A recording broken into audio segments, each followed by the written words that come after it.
Unofficial Therapy. Welcome. It's your girl Waheeda. And today I am joined by Bale. How are you doing? I'm blessed. Thank you for having me. So I've been doing all of my research on you. Okay. Watch some of your interviews. Okay.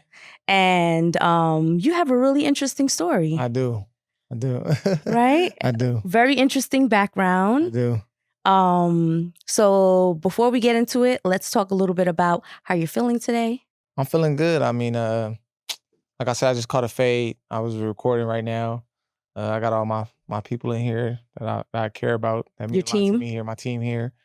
I mean, I love coming to New York City. Mhm. It's like I've been here, I want to say like 5-6 times this year. So like from May to May, that's like since I dropped my first project last year, I've been here like 5-6 times, and every time I come here, it's like a new experience, like a level up. I was just having a conversation with them, like every time I come to New York City, I feel like I do something, like take a step forward to what I'm trying to accomplish. And I just love the energy out here. It just makes you want to just move around. I'm The so people out here that I've met, so genuine, kind, they real, you know. Wow, that's interesting because a lot of people don't say that about New Yorkers. For real, I feel like a lot of people don't say that about LA, but I feel like y'all kind of like us too, where people from other places move here Mhm. and then they live here for so long, they be like, oh, I'm from New York, but they really not from New York. Mhm. So when you meet somebody that's born and raised here, Mhm. that's when you get that real genuine connection. And You're so right. I feel like I've been meeting those type of people that's really from New York, not somebody that's from the fucking middle of America. No disrespect, but like Yeah. somebody moved from Idaho and be like, oh yeah, I'm from New York now because I lived here for 6 years. We deal with that a lot too. But nah, everybody that I met here, when I meet people that's really from the city, Yeah. it's always been love. I'm so happy to hear that. Yeah. Let's talk a little bit about where you're from. Okay. So you grew up In Los Angeles. That's right. South Central. South Central. Los Angeles, yeah. So as a New Yorker, like someone that, watched certain movies and I've been to LA plenty of times. Okay. And even going there, Yeah. a New Yorker going to LA, it's Okay. like you have to be worried about your safety, or you just have to be careful. Yeah. You just I have feel like to that's be on anywhere point, though. right? Yeah. Anywhere that's foreign, Yeah, right? yeah. What was that like growing up for you? I mean, it's an experience. I mean, I feel like I wouldn't have it any other way. I feel like it shaped me. It has built my character. It has tested my character. I love growing up in LA. I love where I'm from. I love trying to not even trying, expressing where I'm from to people and sharing my culture through my music and through my art. So I mean, yeah, it was fun. It's ups and downs and anywhere you come from. I grew up in inner city, so growing up in the inner city is that story. I mean, I don't know where you're from specifically, but I know, like, growing up in the city, you go through things and you lose people and you lose relationships, but I feel like I wouldn't change it. I feel like it's made me the person I am today. And what was your childhood like? My childhood was. Can you describe that for me? My childhood was good, man. It was good. I grew up single parent home. My mom, OG Bev, shout out to OG Bev. She 5'3", but she thinks she's 6'2", man. She's a strong woman. I grew up with my grandma too. So my mom and my grandma really kind of like instilled a lot of like principles I got. I mean, my grandma was real like church woman, big on faith, big on God. My mom is like just a hustler, just nonstop. Like I gotta wake up and go get it. So I feel like that was a good balance for me. My father was actually been incarcerated my whole life. Like he went to jail when I was like 3. He's supposed to be getting a pill soon. So hopefully that happens from him. But I mean, I think the foundation he kind of laid, like in the street sense, is as like counterproductive as that seemed, has helped us too. Cause like he got a lot of people that he's called family that's just stepped into my life that I can now call family, like my uncles and stuff. So I feel like growing up, it was good.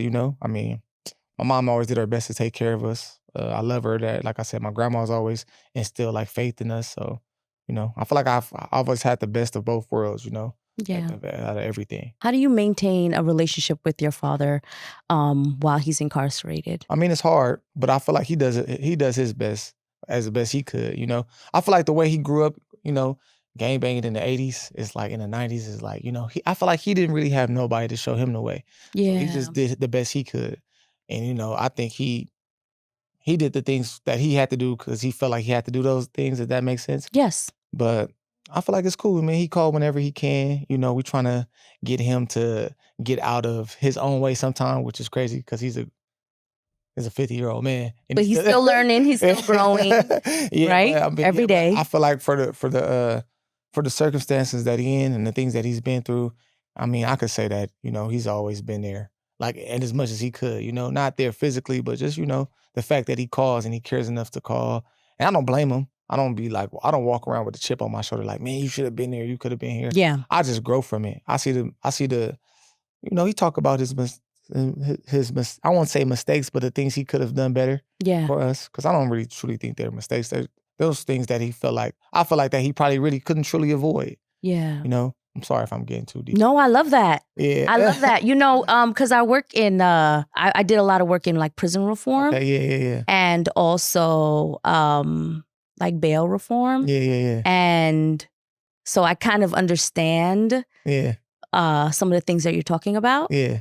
I also, interestingly enough, one of the programs that we had for the company that I worked for, Yeah. we would reconnect children with their parents Yeah. who were incarcerated. That's fire. Yeah, Fire. that would always be like the number one agenda, getting kids and parents together. Yeah. And I wonder if like you had stuff like that when he. Nah, we never. My mom was like real on like some. I think I've been to visit him once. Wow. And I feel like my mom was just like, I'm never bringing my kids up here, because she didn't want us to make that like a normal thing, Okay. based on everything that was already going around. And then, Okay. whatever they was going through, you know how it'd be like Yeah. their relationship, was their Conflict. relationship. Yeah. So I wouldn't say it was bad, but it's just whatever they was going through. I Yeah. was too young to understand, but now as I got older, mature, I could kind of see certain things. I'm like, oh, okay, that's what that was, And Yeah. I don't hold nothing against them, because I feel like they did the best they could. Obviously, I think I'm a pretty good functioning person in society, so I think Exactly. they did good. You did it. Yeah, they did They an did a good amazing job. Yeah, I'm still alive. I'm free. I'm not. Anyway, like I said, they did they did a good job. So damn, I kind of lost my train of thought. Do you ever talk about this stuff in your music? Yeah, I'm getting to This open up. experience? Yeah, I'm opening up more about it. Every time I get a chance to, I think about it. But I feel like it's gonna be a time and place for me to actually tell a story, and I Mhm. think I'm almost at that point. Because I feel like the way music is, sometimes it moves so fast. So it's, but I'm opening up. I'm getting there. I'm getting more comfortable with myself to be Yeah. able to express that in a way that it makes sense. To the world. Yes. Yeah. Yeah. I think there's so many kids that, with the United States being the largest country to incarcerate, Yeah. I believe that there's a Likely. lot of kids, Yeah. right, Yeah. that would relate to that Yeah. story. No, for sure. And I think that's, I mean, now that we talk about this, I think that's something I'm trying to do more, shed more light on that, and express myself. And even if it's not in the music, maybe it's on platforms like this, and Mhm. people could be like, okay, yeah, I see where he's coming from, and they could show it to somebody. That's my hope. Well, sometimes some of my friends, when we talk about like measuring progress, we talk about um it's not how you kind of start, it's how you finish, Oh, but also everyone has different levels of support, yeah, and it speaks volumes that you were able to do this much yeah, with like some of the things that you're describing. yeah. I can only imagine some of the challenges that you had, No, yeah. you know? And it's like, I guess the older you get, and when you could step outside of the frame, or you look at everything at a bird's eye view from like Mhm. a different perspective, you could be like, damn, how did I even get here? Yeah. Like I ask myself like that, like, damn, I'm not even supposed to be here right now. So that's why I try to work on gratefulness more. I feel like being ungrateful sometimes is a thing that just happens because you go through so much in your life. Yeah. So you don't even get to recognize the shit that is sorry for cussing. No, Uh, it's fine. you don't even recognize the stuff that is happening to you for good, because you're so used to, you know, just seeing stuff that's not, you know, you don't know, you in an environment that's not conducive to growth. Yeah. We were raised in that environment. Like, that's the environment I come from. Like, at some point in time, you're supposed to hit a plateau. You're supposed to cap out here. So when you're trying to do something when you're just trying to dream bigger than your reality, it no matter what space that you're in, it could be challenging. Yeah. So I just try to like be grateful for the people I have around me, the opportunities that I created and that is presented to me. I try to take advantage of those as much as I can.